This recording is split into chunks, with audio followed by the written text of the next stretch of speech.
Hey, kia ora, Helen Brahms here, coming to you live from Surprise in Arizona. Hope you're having a super fantastic sparkling day. Welcome to Before the Dirt Nap podcast number 1710. Off my little list. So how are you? Oh, sorry, tonight's one we're using information from the articles.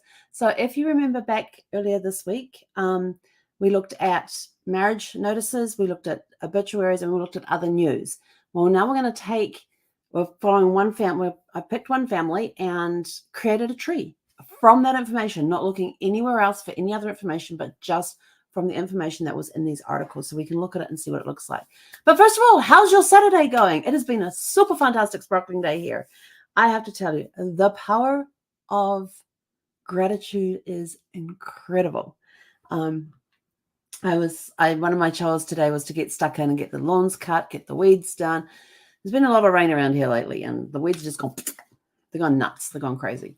And I was out there with my little walking mower, and this landscaper turns up, and he says, oh, look, I've got some weed killer in there. Do you want me to spray it around for you? And I'm sort of like, well, is it pet friendly? And he says, well, you got to let it sit for about an hour before you can let the dogs run around on it. I was like, oh, okay. So we just sit there and chat for a minute, and so then we just general chit chat, and he's sitting in his truck with his trailer on the back, and so I asked him in the end, I said, look, what's it going to cost if you get rid of the weeds for me, mow my lawn, trim it all out, and everything else? And so he gave me a price, and I said, yeah, we can manage that. And so he went and did that, and he spent 2 hours doing it. It would have taken me all day, and I would have been sitting here like trying, with matchsticks, toothpicks, trying to keep the eyes open, or taping the eyes open or something like that. I would have been exhausted. I wouldn't have got any of the stuff ready for you guys for tonight.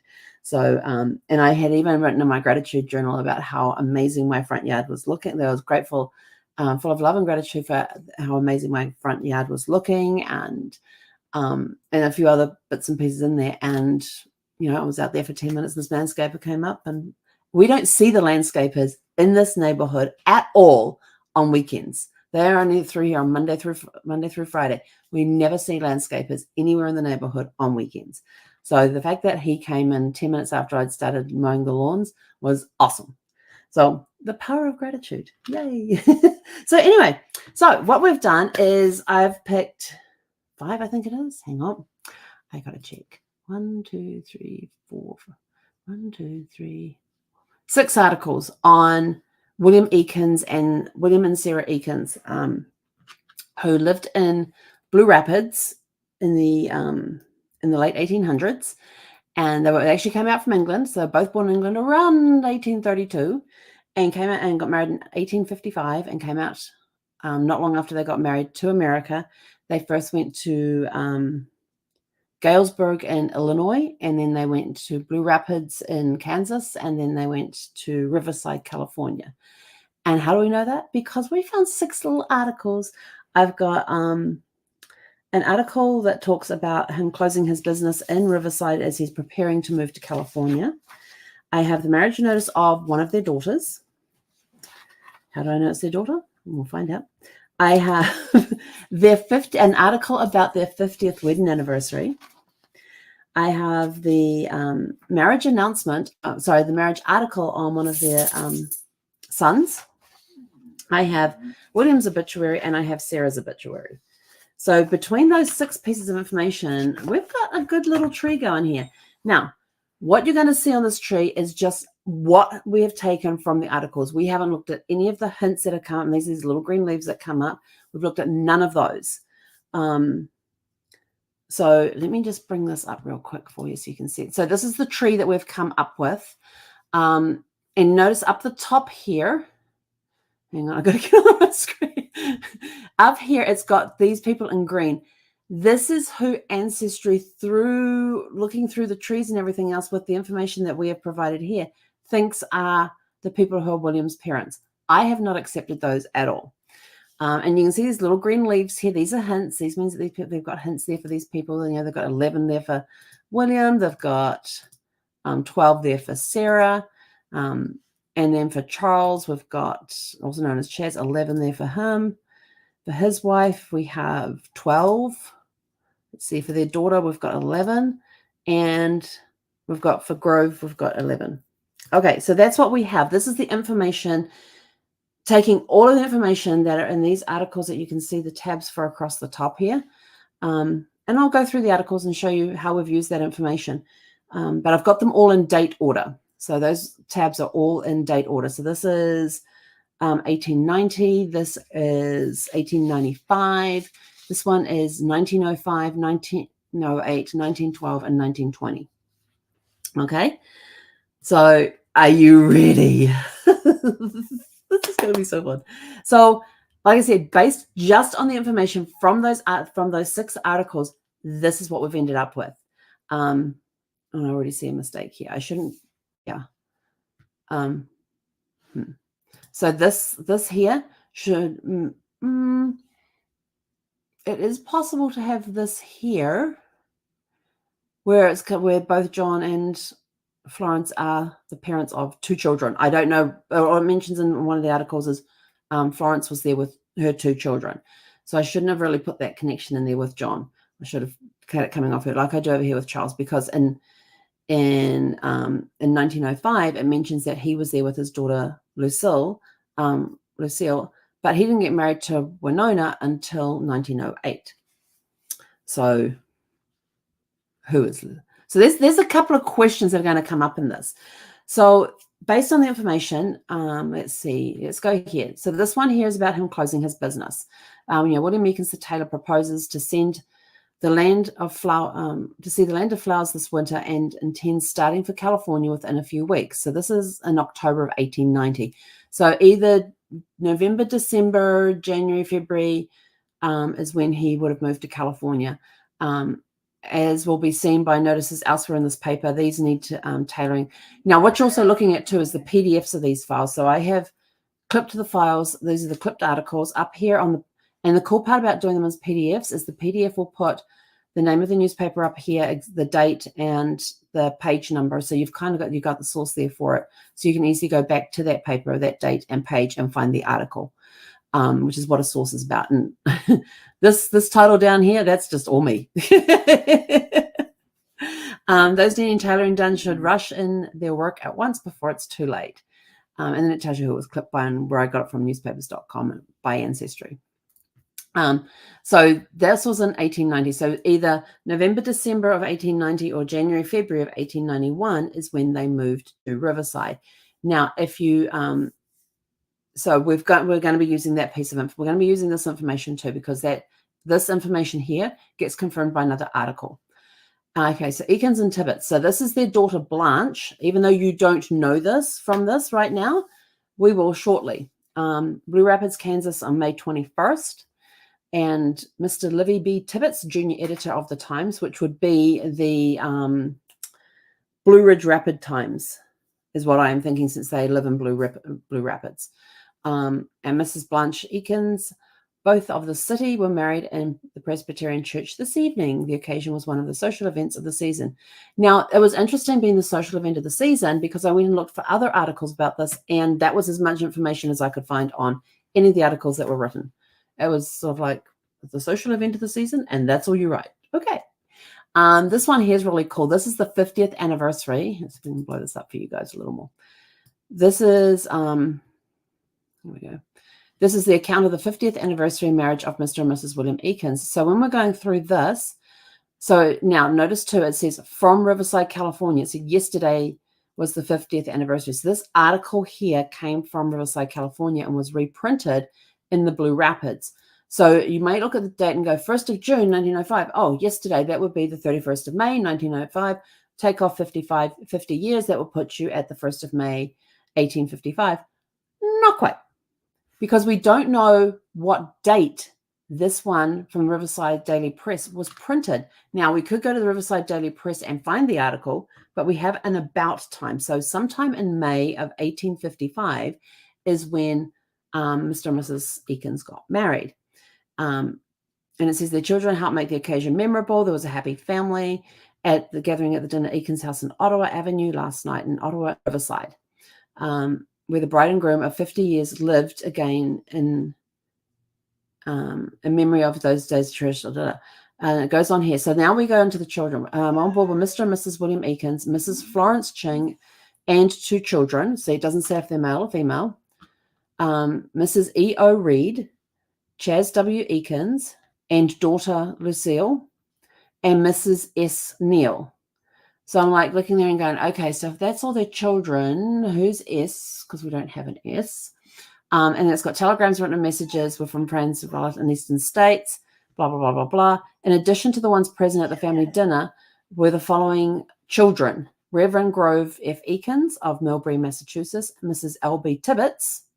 Where do we see Tibbetts? Right here. Mrs. L.B. Tibbetts of Blue Rapids, Kansas. And then it goes on to say that they were born in Kent County, Kent County, England, 72 years ago.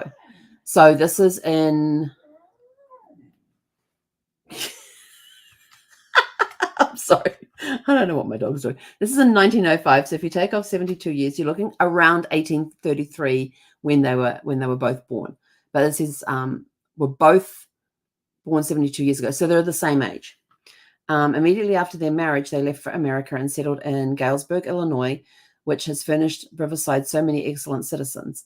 They also resided in Blue Rapids, Kansas, sometime before coming to Riverside. Okay, so they're Riversiding, and then you come back to this article here. They're getting ready to move to California. Okay, so you can see how these articles are all starting to tie together. They have been residents of the city for the past 15 years. So this is 1905. They've been there for 15 years in Riverside. So 15 minus that would put 1890. Oh, when was this article done? 23rd of October, 1890. Interesting how these things all tie in together. Both bride and groom of 50 years are well and strong and gave little evidence of the passing years. They have endeared themselves to many friends. So that's their wedding internet. So what we have pulled out of there is... now, you're probably going, well, how do you know that Mrs. Florence Ching is one of their children, Miss E.O. Reed, Chas William maybe? How do you know these people are part of their family? And down here it says the following children. So we know that Grove and L.B. Tibbetts are definitely their children. And so here is Grove Eakins here. And here is Blanche here married to Livy Tibbetts based on their wedding announcement. So how do we know about these other ones in here? A very good question. So let's just keep moving on, shall we? Remember, these are all in date order, but not in the order in which we found them. So this one here is Atwater to Eakins getting married in, it says December of 1908 in Blue Rapids time. But notice here in the article from the Riverside, California Daily Press, November 27th. So it said a quiet Thanksgiving wedding occurred at the house of Mrs. S.L. Atwater on East 7th Street at 4 o'clock yesterday afternoon. So that would have been November 26th, would have been their wedding date in 1908. Now, this is when then it's got here, when her daughter, Mrs. Winona King Atwater, became the wife of Charles William Eakins. The marriage which came as a surprise, and then I'm sort of like, well, hang on. At their 50th anniversary, it says that Charles was there with his daughter. And that was in, 1905. Okay, so 3 years earlier, he was at this with his daughter. And then it says the attractive home, the parlor, So I'm reading through this and I go, oh, there's a Miss Lucille Atwater, but she's the niece of the bride. Huh. Okay, so that can't be her. And then the bride and groom, and I was trying to figure out, is this the right Charles Williams? That was Chas W. So I kept coming down here and it said the bride and groom were attended and united in marriage, were unattended, sorry. So they had no best man, bridesmaid, anything, in marriage by the brother of the groom, Reverend Grove F. Eakins of Millbury, Massachusetts. Now, when you go back to the 50th anniversary here, we've got Reverend Grove F. Eakins of Millbury, Massachusetts is on this page here for the wedding anniversary. And so what are the odds of having two Reverend Grove Eakins in Millbury, Massachusetts? It is not a large place. I looked it up to see where it was. And then it's got their Mr. and Mrs. Eakins left on their short wedding trip and will be at their home, to their friends after December 15th and then it's got their street address where they're going to be living. Among the out-of-town relatives present were Mr. and Mrs. Will Atwater, Miss Lucille Atwater of Pasadena, Mr. and Mrs. Williams Jinks of Garden Grove. Now, I'm wondering if, because this took place in Riverside, if Mr. and Mrs. William Jinks should actually read Eakins. And that would be his parents, because they did live around the Garden Grove area. And how do we know that? Census. We can check that on the census, but I think you will find that this Jinks is actually meant to be Eakins. Then there's a Mr. and Mrs. Reed, Frank Reed of Venice, and the Reverend Grove F. Eakins. So I'm like, okay, Frank Reed. So we go back to the tree over here and look along, and there's a Frank Reed that was married to Emily. How do we know about Emily being Mrs. Reed? Keep watching. Okay, so now we've got, so this is actually kind of one of these nice long articles about a wedding. So you get the idea of what was going on in that. And apparently Miss Lucille Atwater can sing because she sang very sweetly before the ceremony and at its conclusion. And those are the songs that she sang. So now we go to 1912. So we're now moving 4 years later into 1912, and we've got the obituary of William Eakins. How do we know it's the right William Eakins? First of all, it's in the Blue Rapid Times from Riverside. So this says October 14th, but it's come from Riverside, but we don't have the date that it was in the paper there in Riverside. But we could go look up the newspapers.com. We could target the Riverside Daily Press and look for William Eakins' obituary in that. It said this there. I have to tell you, the obituaries I did back then were so lovely. There went to his long resting place this afternoon one who had done well in his allotted work in life. William Eakins did his work amidst everyday surroundings with a simple dignity that won him the respect of all of his associates and acquaintances. Isn't that not? In his passing, Riverside has lost a citizen of high convictions and thoroughly upright Christian life. And then it goes on to about his life. He was born in Deal, England. Well, that ties in with the 50th anniversary thing, nearly 72 years ago.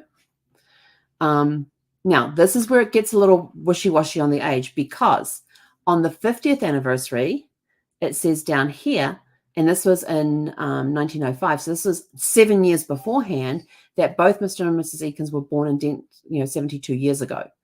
On his death thing, it said that he was born in Deal, England, nearly 72 years ago. But we've got this is 1912 and 1905. There's a 7-year difference in there, and they're both the same in both things. So I'm still going with the fact that they are both the same age. So when we get to hers, I'm going to show you that one on that. He was married in 1855. Now here, if you take, girl, if you take 72 years and subtract it from 1912, which is when he passed. So 1912 minus 72 years puts you at 1840, and he was married in 1855 at the age of 15. I don't think so. But if you add on 7 years to this, if you add 7 years onto this, that will make him about 79, which would then put him, 79, which would then put him around 1833, which if you go by the 50th anniversary one, puts you around that same date as well, 1833. So to me, they didn't age him on this one here. And again, it depends who's taking the information, where they got the information from in that.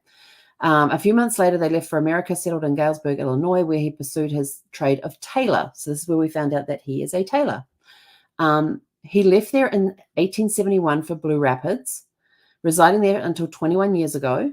So 21 years minus from 1912 puts you at 1890, which again ties into this article over here. So you can see how these articles are building on each other and providing information for each other.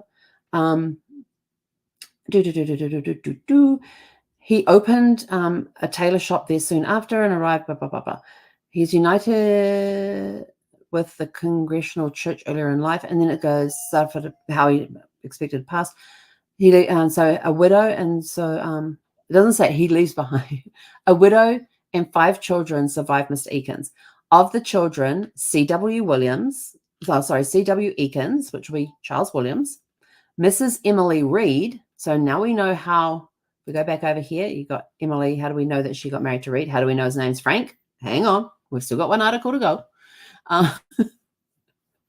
Both reside in Riverside. Mrs. Blanche Tibbetts, well, we know that name very well, from Blue Rapids in Kansas. Mrs. Florence Ching of Fruitvale. And so we've got her on here as well, Florence Ching. How do we know his name's John? Wait one. This one is really good because it actually gives the daughter's actual name and not her full married name. Instead of putting Mrs. John Ching, it's got Mrs. Florence Ching, so it's got her name in there. The same with Blanche as well, and Emily. Whereas when we look at the next obituary for Sarah, it's got Mrs. John Ching, Mrs. L.B. Tibbetts. So it's really cool that they put their first names here. Grove Eakins of Cleveland, Ohio. So he's moved. Remember on his brother's wedding and for their 50th anniversary, he was living in Massachusetts, but now he's in Cleveland, Ohio. Mr. Eakins is also mourned by a sister, Mrs. William Holding. Now, they've got William Holding there, so we don't know what the sister's name is, but she's of Los Angeles. So we could find her later on, but first so that's where I got that information from. Then if we move forward so we're following so far. Okay, so this here gave us the woman's names. So Emily married a Reed, Florence married a Ching, then there was Grove, and then but we've still got this one here. We didn't see a Neil. There wasn't a Neil on that list. Where did that come from? Well, let's keep reading. All right, so now we're going to flip over here. Hang on, I need some more water. So, but what was interesting though is that in both obituaries they don't mention the spouse's names, whereas in later years they would put the child's name and then in parentheses put the spouse's first name. Okay, so we're going to go over now to Sarah's obituary. I'm going to blow this up so you guys can see it a little easier. All right, so this was 1920. Again, this came from the Daily Press, so sometime in December of 1919. How do I know that? It says, I love this piece. Mrs. Sarah Lass Eakins was today laid tenderly to rest in Evergreen Cemetery. Isn't that cool? I love how they put that. Now, Lass, got this name Lass in there. Where did that come from? That's her maiden name. Is it? Maybe. Well, let's read further. So yes, so Lass, we're putting Lass in there as her maiden name for now. And like I said, we're just pulling the information out of these articles, putting it into the tree, and then, of course, we can then go and fill in the gaps and verify the information that is here in these records and see if this is was Lass indeed her maiden name or was it actually her middle name. So we will see. She passed her reward yesterday morning. So yesterday morning on this would be the 31st of December 1919, but we don't know when it was published in the Riverside Daily Press. So it could have been a couple of days old. So we know that she was buried and passed in December. That's all we can get from that. Mrs. Eakins had almost rounded out her 88th birthday, having been born in Deal, England, 87 years, 10 months, and 10 days ago. Oh, that's what I was going to do. Okay. So if you come up here, you can go to date calculator. This is the coolest tool ever. I have to tell you, I use this thing constantly with genealogy. You guys seeing this? Oh, cool. Okay. So we're going to put in here January 1st.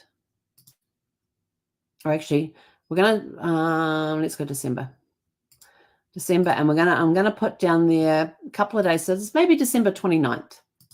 We'll put there, and this was 1920. And now we're going to take off there. They said 87 years. How many months? 87 years, 10 months, and 10 days. 87 years, 10 months, 10 days, and we're going to subtract. Okay, watch this. This is the coolest tool ever. All right, so working from the Wednesday, December 29th, subtracting 87 years, 10 months, and 10 days, the result is Tuesday, February the 19th, 1833. And I'm not sure. Yeah. So how cool is that? You can get an approximate date. So now when we go looking for her baptismal records, we're going to be looking for a birthday, because most of the baptismal records are really nice, and they wrote in the birth date. There wasn't actually a place for it, but they would just write it in there. So now we can look around February of 1833 to see when she was born. Pretty cool, huh? So anyway, back to this one. Isn't that the coolest tool? She became the bride of William Eakins 66 years ago. So we take 66 years off 1920. Helen's brain's fried today. And we get in 1854. So give or take a year. But we know they got married in 1855 because of their 50th wedding anniversary and his obituary. And their happy married life was severed 7 years ago. So this is actually, no, if you take 1919, because 1919 is when she died, not 1920. So 1919 would then put it at 1855.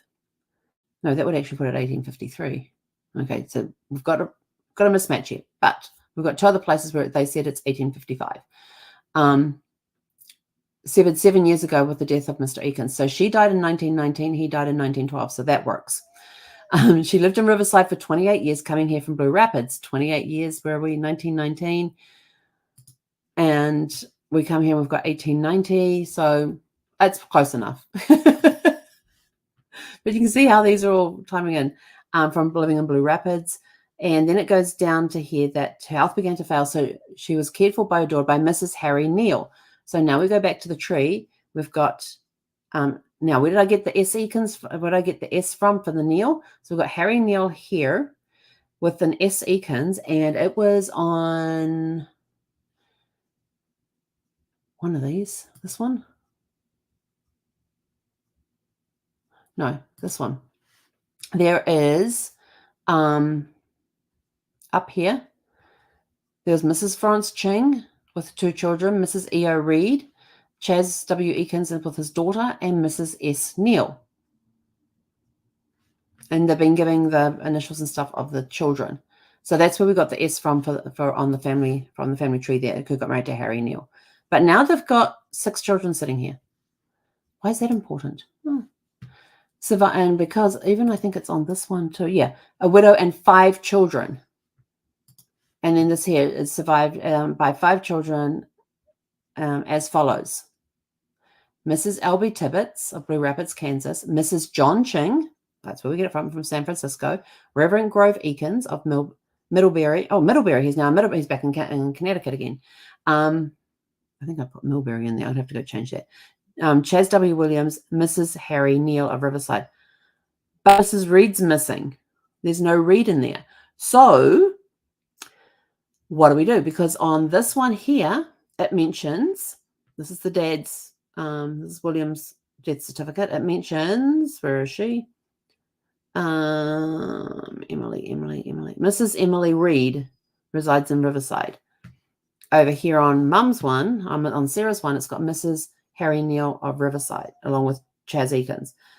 So then when we go back to the tree, there's 6 children listed, showing: Blanche, Charles, Emily, Florence, Grove, and the strange one. So could it be, up until we get to, because we had the Neal come in on their 50th wedding anniversary, but we also had Reed in there. So did we make an assumption that S Neal was one of their children, or could S Neal actually have been a friend who had a son called Harry? Who knows? So could it be that Emily and this Eakins, that Emily actually married a Reed and a Neal within the time period of her father's passing? We don't know, but that is going to be a question that we can ask in the context of putting is Emily Eakins the wife of Frank Reed and Harry Neal? Because on her dad's obituary, on William's obituary, she's mentioned there as Emily Reed, but on Sarah's obituary, there's a Mrs. Harry Neal, but there is no mention of a Mrs. Reed. So could it be that Emily was both married to a Reed and a Neal? That's going to be a question we're going to have to look at. All right. So That we've pulled all that information in and come up with this, okay? Based on, and all this information has come from all of these articles you see before you. So now let's go and have a look at, who should we pick? Let's look at William. Okay, so let's go look at his profile. Now, if I go into his gallery, I have the PDF files of his 50th anniversary and his obituary. Why would I put those in there? Because I can then put those against, see, it's got here 2 media, and if I have a look, it's the 50th anniversary article and his obituary. So it's showing it's there as a source without actually putting the source details in there. Because for whatever reason, it didn't come across the other way. Again, it's got here who his potential parents are. We don't know. Now, here's the thing. I cannot add his sister in here because I don't have parents. So until I get the parents in place, I can't add the sister from his obituary into this. But down here, we've got that in 1855, when he got married, he was a tailor. And he was also in Galesburg, Knox, Illinois, where he moved to from England. How did I get the 31st of May there? Oh, yeah, because of the newspaper article, but I think I've got to change that. I think I have to change that one. Yeah, I may have to change that one because I put the 31st, forgetting that it said from Riverside, so I don't know what date it came from Riverside, so I'd have to go get the actual date there.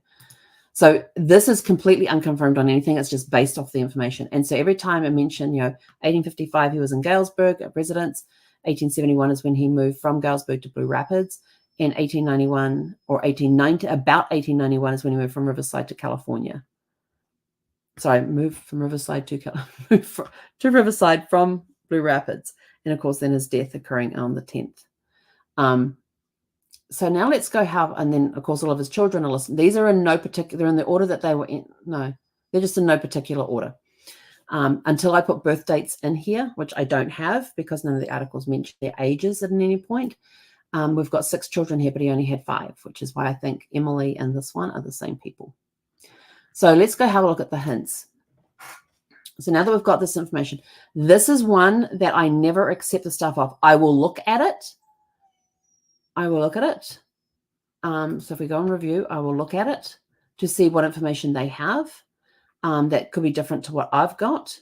Like they've got here, but they've got pictures. Oh. That's cool. I like it when people put pictures in. I like that. But notice down here, he's got all of their married names. And they've got a Frank. Where did Frank come from?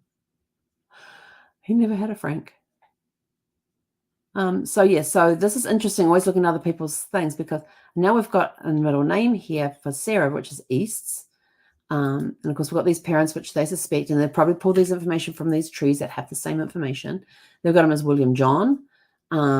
So this is all information. So I'm just using these as indicators of where I need to go and look next. And they've got here their sources, so I can actually go into this tree and I can see what sources that they have.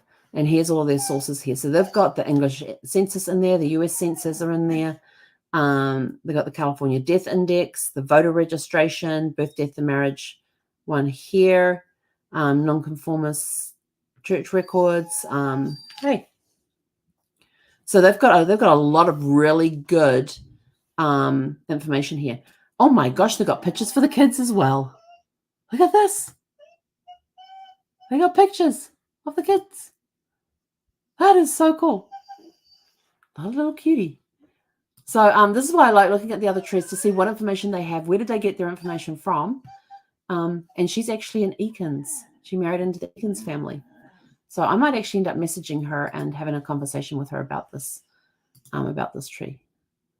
Come on, get me back to where I was.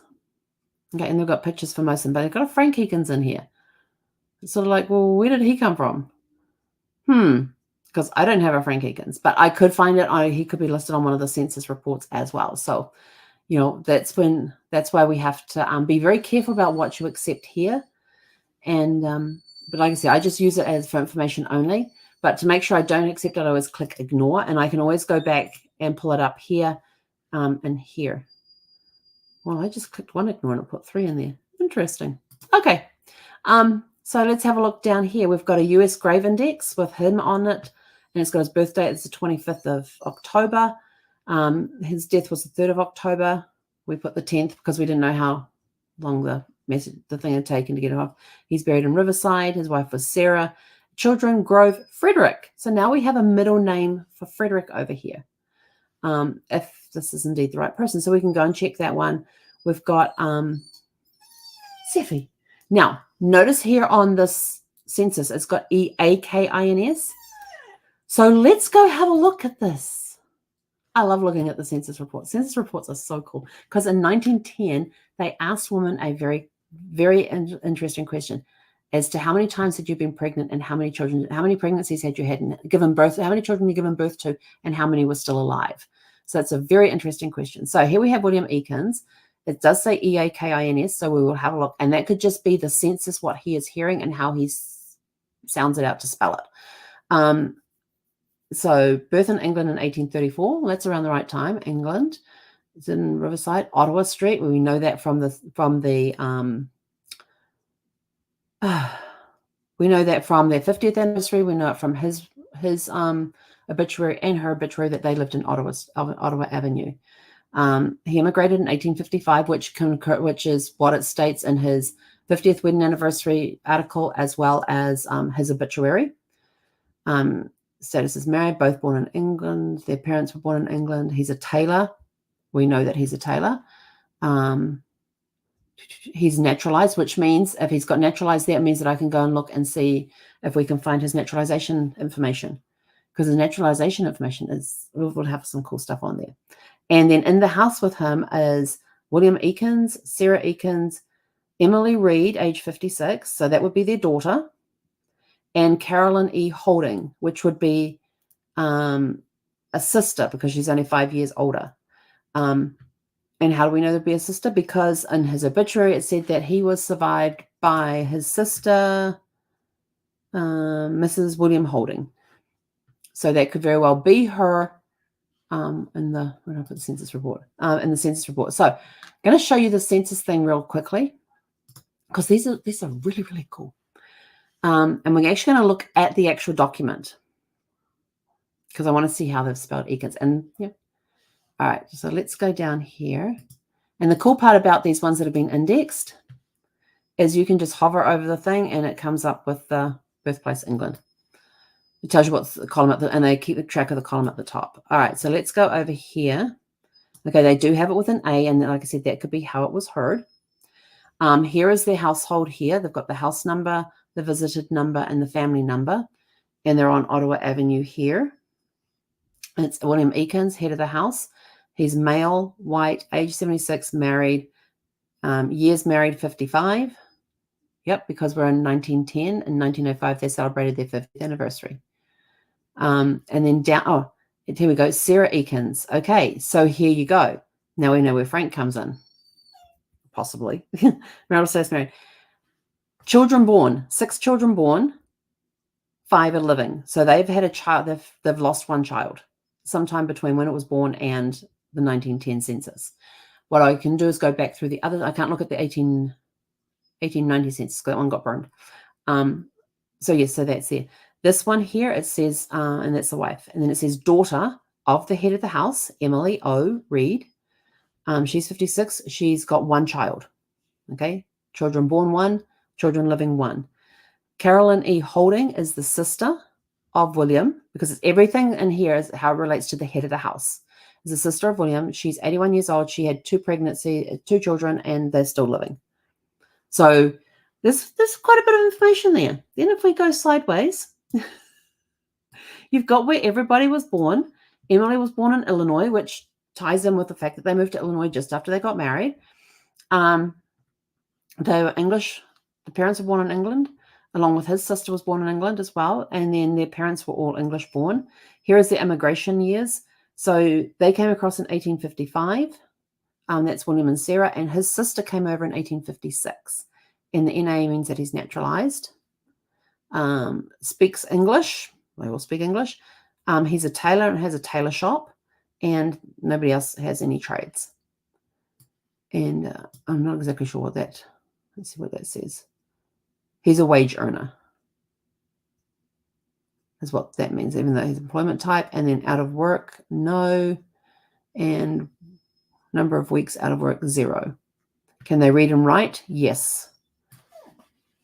And then I'm not exactly, they own their house. It's freehold, which is what the F stands for, which means they've paid it off. And it is a house, not a farm. And he did not serve in the military. And they're both, and that should be,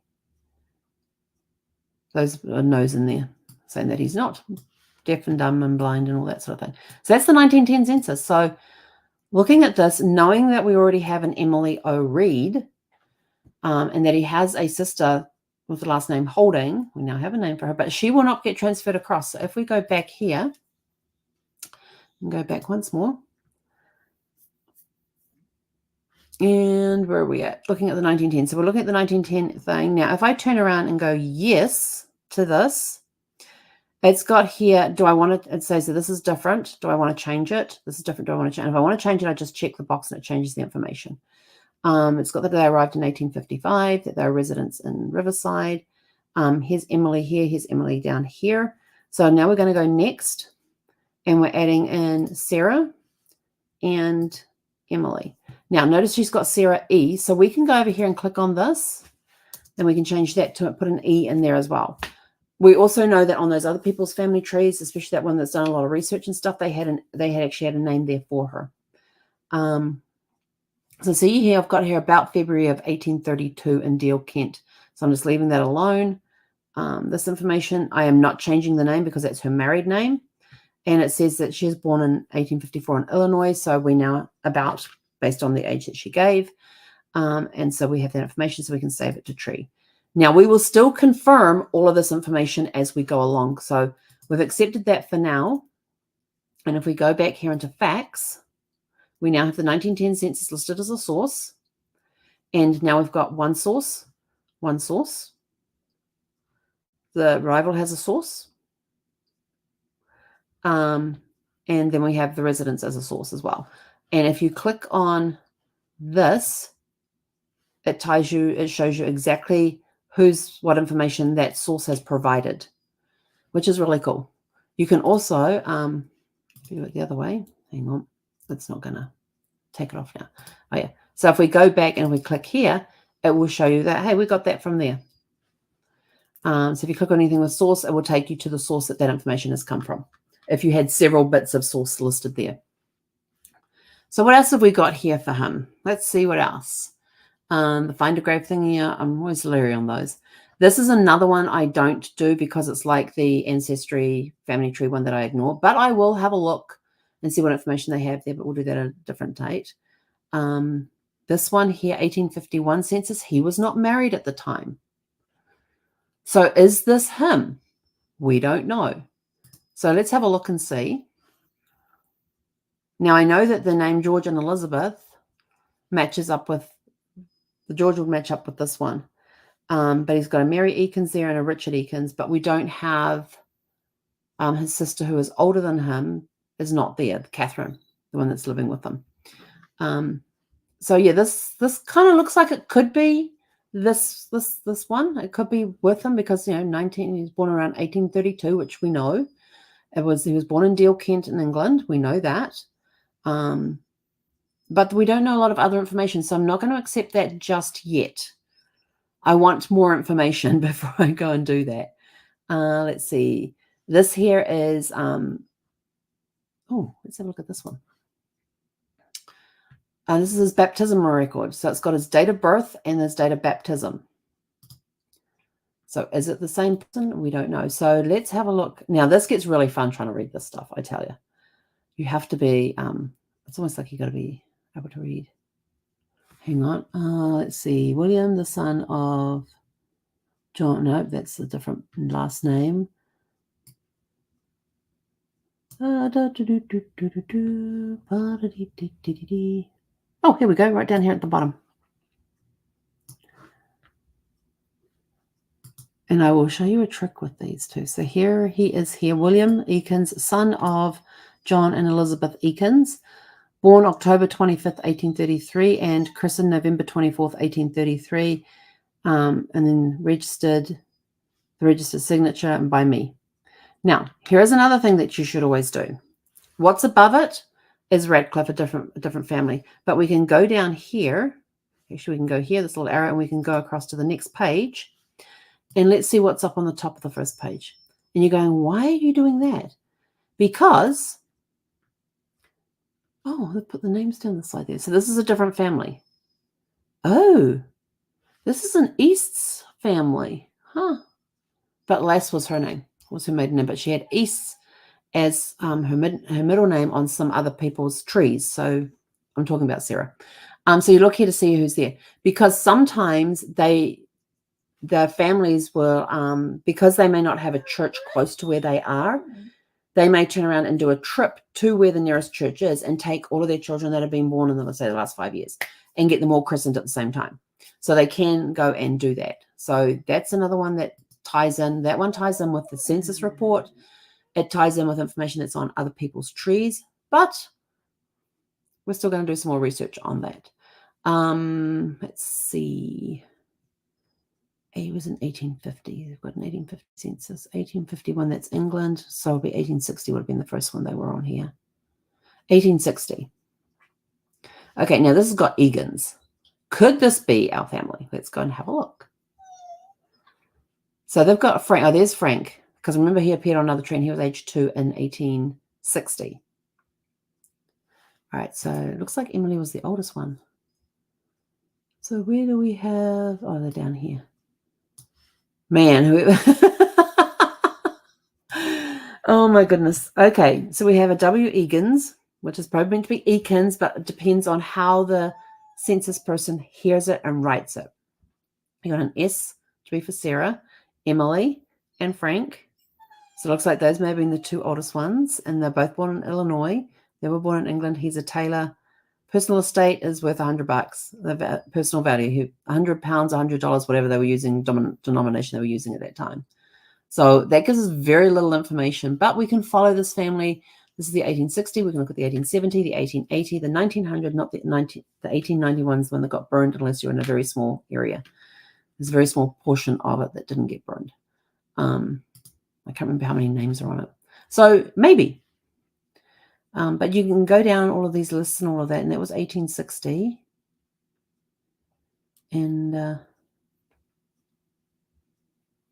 okay, so here's a different one with William, and this has got christenings on it with the same birth date, the same christening date, and it's got the mother's maiden name. Cullen, is that what they have up here? No, they have a different. So this here has Hasler. This one down here has Cullen as the mother's maiden name. Are they the same people? Are they not? Be interesting to find out. All right, so let's have a look at this one. We're back to Eakins again for the 1870. Let's see, who's here in the family? Oh, we've got Emily, Frank. So Frank's still around, Charles, Grove, and Florence. Notice Florence doesn't have a year here because she was just born. If we go here to her record, she has no, which means she was born within, let's have a look on here and see if it's actually got it written on. Sometimes they will put like a 6/12 to indicate that, she's 6 months old. Looks like she has a 1 there. Yeah, it looks like that's a 1. So they didn't transcribe it across. That's why you always go look at everything. Grove was 5, Charles was 10, Frank was 12, and Emily was 14. So Charles was born in 1860 if he's now 10, which means that he was born after the census, which means he would have been born after the census, and I'd have to look up the census to see what time it was done in 1860. But the other thing you always do too is always look above and below to see, because they could be living next door to family. You never know. So this is in Illinois. So there's 1, 2, 3, 4, 5 children, and they still don't have Blanche yet. So Blanche was born after 1870, unless she was around before Emily. But she got married in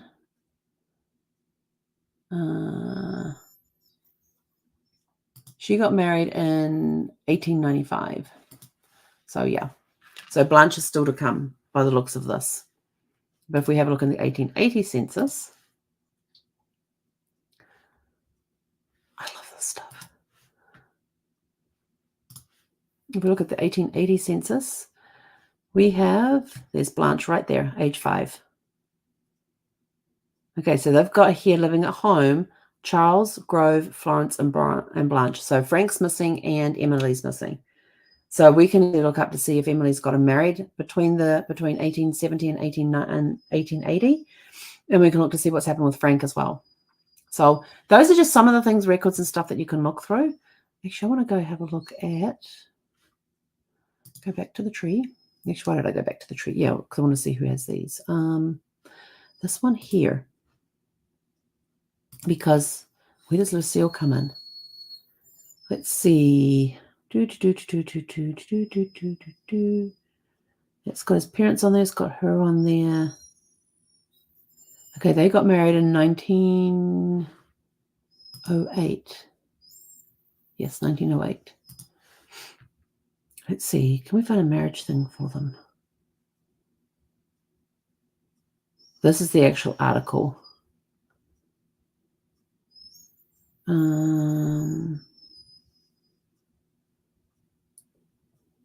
Birth, marriage, death records. Marriage, 26th of November, 1908.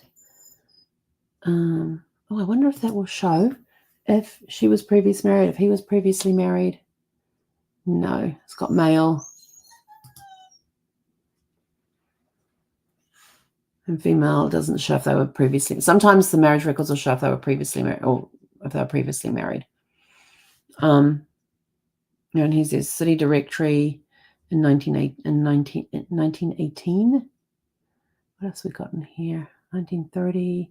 So this here is actually the article that we were reading.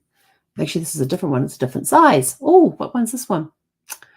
On Thanksgiving Day, there occurred a riverside wedding of interest to many Times readers, especially those who resided here previous to the 90s. Mr. Charles William Eakins and Miss Winona King Atwater were married on the 26th at the home of the bride's mother, Mrs. Sarah L. Atwater. Reverend Grove F. Eakins of Millbury, Massachusetts, officiating. Mr. and Mrs. Eakins will be at home after December the 15th at 282 East 7th Street, Riverside. The groom has many friends in Blue Rapids who extend best wishes.